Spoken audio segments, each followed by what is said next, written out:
Assalamualaikum warahmatullahi wabarakatuh. Alhamdulillahirabbil wa bihi nasta'in. Wassalatu wassalamu ala asyrafil anbiya wal mursalin wa ala alihi washabihi ajma'in. Salam Jumaat pada semua penonton secara langsung wacana ilmu kursi Zakba Institut Peradaban Melayu Universiti Pendidikan Sultan Idris. Alhamdulillah kita bersua lagi pada hari ini untuk meneruskan bicara kita yang berkaitan dengan peradaban Melayu.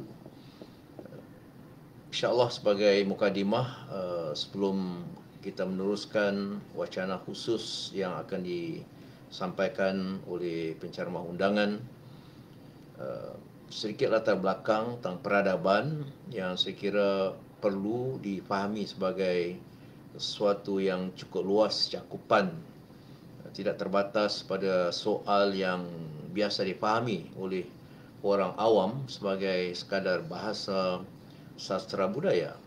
Benar, bahasa sastra budaya itu merupakan antara unsur teras dalam peradaban.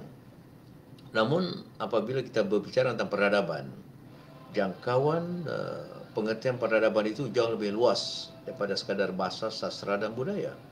Kerana peradaban yang berakar pada kata adab itu sendiri.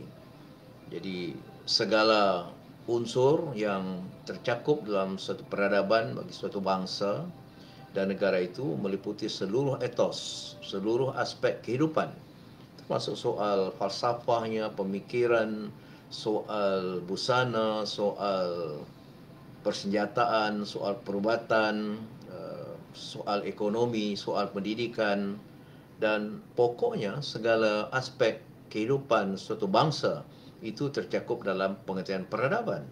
Sains dan teknologi, matematik, pengurusan pun termasuk dalam cakupan peradaban bangsa. Maka itu dalam konteks siri wacana ilmu kursi Zakba di Institut Peradaban Melayu UPSI ini, kita membuka ruang seluas-luasnya agar perbincangan atau kupasan tentang peradaban itu tidak terbatas pada soal bahasa, sastra dan budaya dan pengertian umum semata-mata.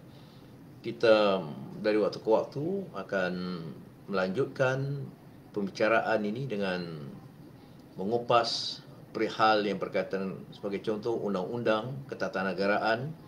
Saya sendiri sudah beberapa kali membentangkan kertas kerja dan kertas seminar ceramah yang berkaitan dengan pentingnya adab ketatanegaraan sebagaimana terpancar dalam kitab-kitab Melayu lama seperti Tajus Salatin atau Mahkota Raja-Raja yang cukup kaya dengan undang-undang dan peraturan-peraturan dasar berkaitan dengan adab tata cara sebuah negara itu diperintah, tanggungjawab raja, wazir atau menteri, pembesar-pembesar dan bahkan tanggungjawab rakyat itu sendiri sangat penting diberatkan. Maka itu dalam siri syarahan atau siri kuliah wacana ilmu berkaitan dengan kursi Zakba ini, dari waktu ke waktu saya insyaAllah di IPM ini kita akan mengundang pembicara dalam bidang-bidang khusus yang tercakup juga dalam aspek peradaban Melayu. Pada hari ini insyaAllah kami di Institut Peradaban Melayu mengundang seorang pakar dalam bidang persenjataan. Juga satu aspek yang menarik kerana bahasa Melayu pada zaman klasik telah diangkat juga dalam bidang persenjataan.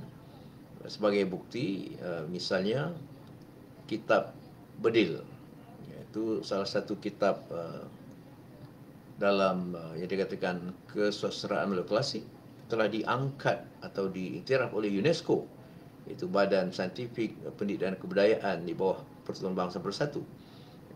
Karya kitab Bedil itu yang diterbitkan oleh Dewan Pusaka telah diangkat sebagai salah satu warisan dunia. Sebelum ini UNESCO mengiktiraf Sulalatus Salatin atau sejarah Melayu, Hikayat Hang Tuah, surat-surat Sultan Abdul Hamid Kedah, dan yang keempat ialah kitab ataupun karya Melayu yang berkaitan dengan persenjataan. Maka tepatlah pada hari ini kami menyajikan sebuah ceramah berkaitan dengan persenjataan dengan pengkhususan pada seni pedang Melayu. Dan Secara khusus pula, seni pedang Melayu ini dikaitkan dengan seni sukma kencana. Keris sudah banyak dibicarakan orang, tetapi pedang merupakan antara senjata Melayu yang belum luas dibicarakan orang, dan ini kesempatan terbaik untuk para penonton dan ketua-ketua masyarakat mengetahui latar belakang pedang sebagai senjata penting dalam peradaban Melayu. Dan dalam senarai alat kebesaran, sebagai contoh, Kesultanan Perak menggunakan pedang sebagai salah satu alat kebesaran negeri Perak, Kesultanan Negeri Perak.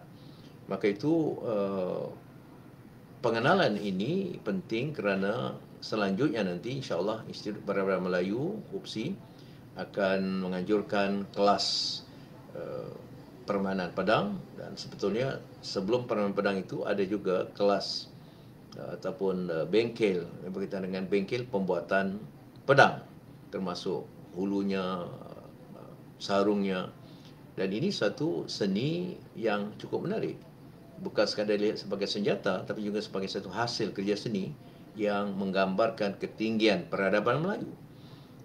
Kemudian tahap kedua ialah seni bermain pedang, yang insya-Allah akan dikendalikan oleh seorang pakar dalam bidang pedang, iaitu Tuan Haji Muhammad Hanif, yang digelar sebagai Tengku Nara Paduka Haji Hanif, pengasas dan guru utama seni sukma kencana yang dikaitkan dengan nama pedang itu.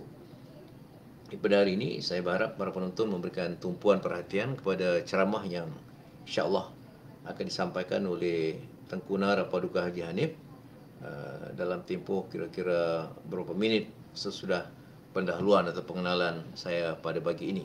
Jadi jangan ke mana-mana, terus berada di halaman Institut Peradaban Melayu, halaman Facebook langsung Institut Peradaban Melayu, bersama-sama dengan Tengku Nara Paduka Haji Hanif untuk mengetahui selok-belok seni pedang Melayu.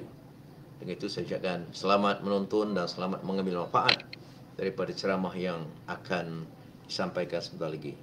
Sekian, Assalamualaikum warahmatullahi wabarakatuh.